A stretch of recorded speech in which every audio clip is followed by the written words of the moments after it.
Alam nyo ba meaning ng kaduo? Yan, yung kaduo nyo ngayon, nakakalaro nyo araw-araw. Yung nakakasama nyo, mapa win streak, mapa lose streak, okay lang yan. Bawi next game. Yan ang tunay na kaduo. Yung ipagpapalit yung 5-man niya sa duo nyo. Pag may ganyan kang kaduo ngayon, wag mo nang iwan. Kasi hindi naman makikipaglaro sa'yo yan kung may kalaro na yung iba. Sa dami ng nakaduo ko, walang tumagal. Lalo na yung naging high points na sila, wala na, hindi mo na sila makakausap.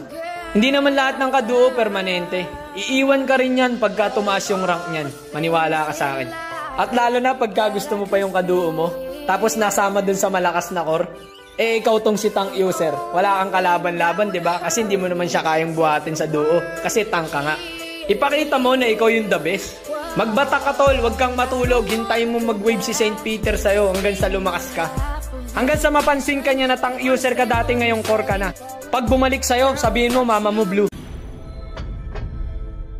Simula na para palaga ng palaban. Pag sa ML na bumatal, di mo kaya sabayan, di makasabay. Na na na na na na na na. Rage quit, let's go. Na na na na na na na na na na na na na. Huwag ka matakot, umayaw. Pag-ubos na ang star, sige umayaw ka. Kahit na sunod-sunod pa yung pagkapanalo mo, pag di ka madalawan, di nakatingin sa mapa. Huwag ka matakot, sumigaw. Sa kalaban ay lusaw, tapos nakalord pa. Naka-core pero paano gumalaw? Patapos na yung laro, lumaki na siya sa farm, mamatay ka. Pag jungle mo walang dalaw, pare trash talkin mo yan. Sadyang ganyan kakampi pag kinuulang sa buwan. Huwag ka matakot, umayaw. Pag core nyo walang galaw, sige sumigaw ka. Di ka makabawas sa kalaban kadalasan, dahil sa kakampi na hindi